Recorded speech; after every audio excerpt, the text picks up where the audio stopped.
Hello, and today I'm going to try to walk you through how to purchase a used iPhone.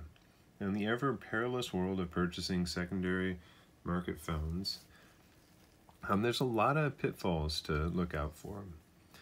First and foremost is understanding the difference between an activation lock, an iCloud lock, and an IMEI blacklisting.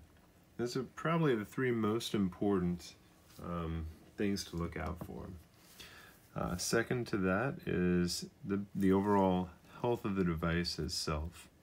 So let's start with the most obvious one. Before we can start with anything, we have to activate the phone, right? Now this is an AT&T iPhone, and it's still locked to the AT&T network. So what we're going to do, just for demonstration purposes, is put a Verizon SIM card into this phone, and we're going to try to activate it with the Verizon SIM card.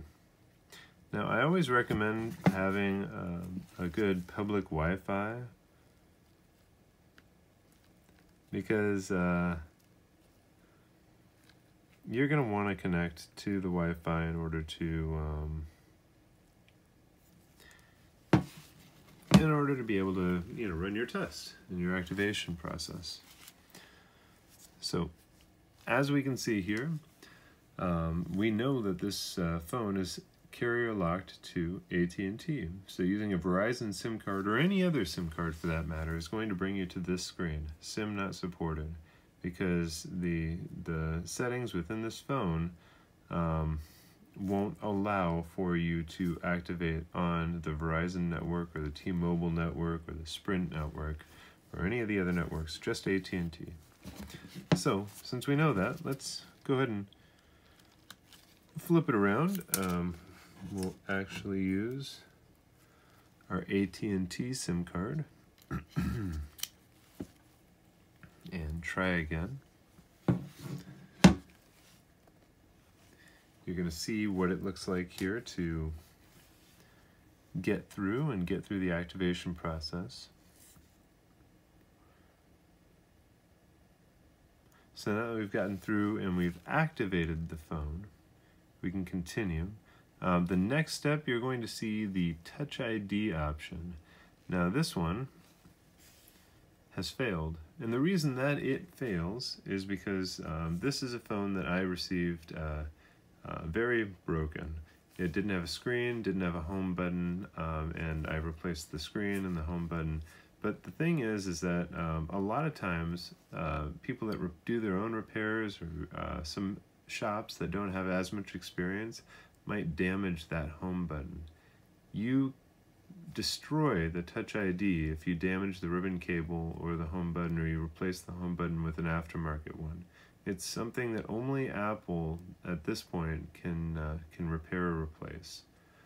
Now, of course, this is for older devices. If you've got the iPhone X or the any newer devices that don't have the home button, then you're dealing with a FaceID.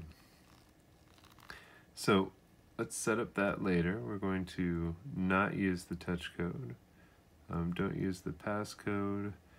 Once you get to this screen right here, this is probably one of the most important screens that you're going to want to know, aside from the IMEI number. This, if you can see that it allows you to set up as a new phone, that's indicating that this is an iCloud clear phone. Nobody else's iCloud account is on this phone. If you get to a point where you have somebody else's ID there and then they need you to enter a password, just kindly hand the phone back to the person that you're purchasing the phone from and ask them to enter in their password.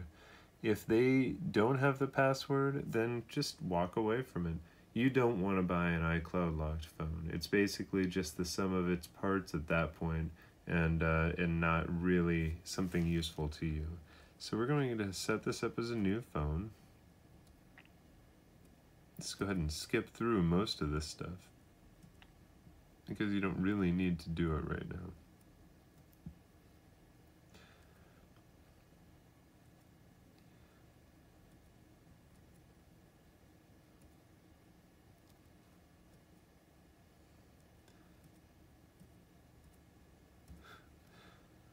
Lots of questions when you're setting them up.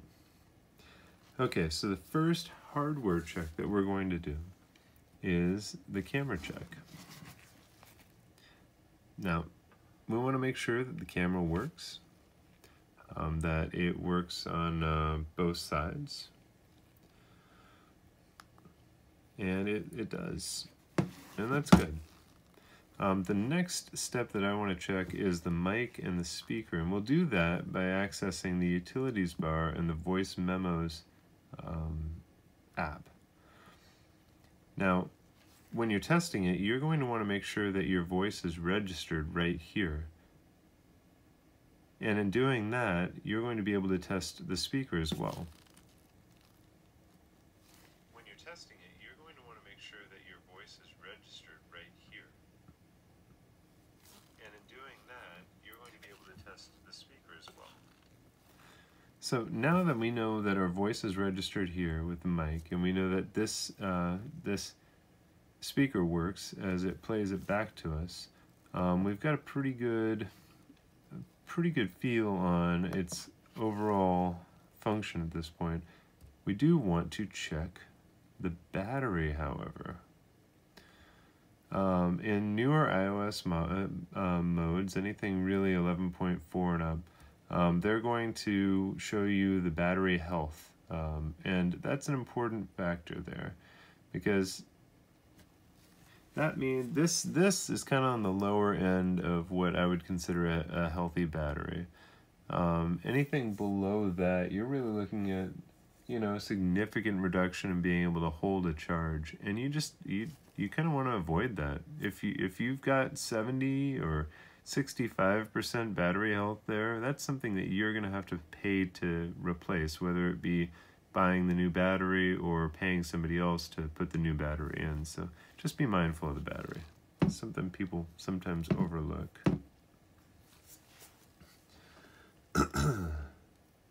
The next thing that I suggest checking, and this is one of the big ones, is going to your general settings, your about, scrolling down and copying your IMEI number. Now, if you just push the IMEI and you hit copy, it'll be in your clipboard.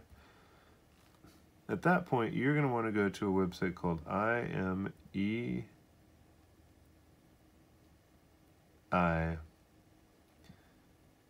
pro.info.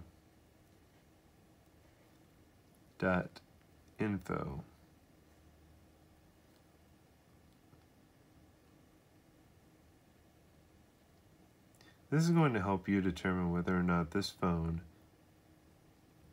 is blacklisted. Sometimes what people will do is they will lose their phone, claim it on their insurance, and then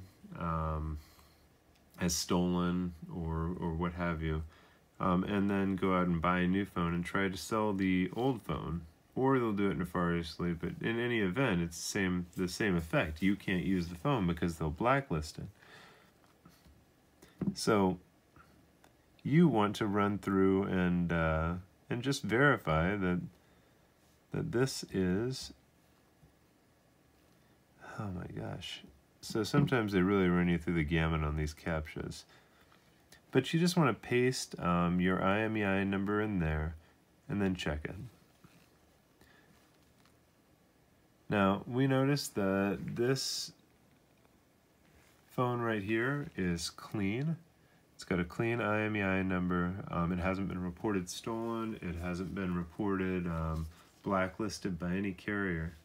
So, in theory, we could put in an AT&T SIM card and make a call right now.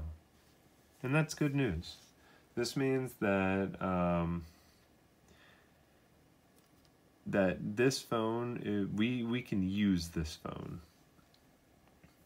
Now, whether or not you might actually purchase this phone, that's it depends.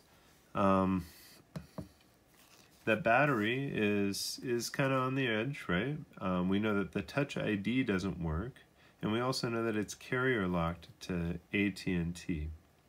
So 3 things, if you're okay with the Touch ID not working, if you're okay with the carrier lock, which is actually pretty easy to overcome, and I'm going to show that in another video, just how easy it is to unlock an AT&T locked phone. But if you're okay with that and everything looks good and as expected, that is how you run through and check phones. So hopefully this helped out a little bit. Let me know if there's anything that you'd like to see more of, if you've got any other questions. And then in the future, I'm going to be running more videos on how to repair various Apple products, and also different advice and trials and tribulations in the phone flipping business. All right, like and subscribe, and I'll see you next time.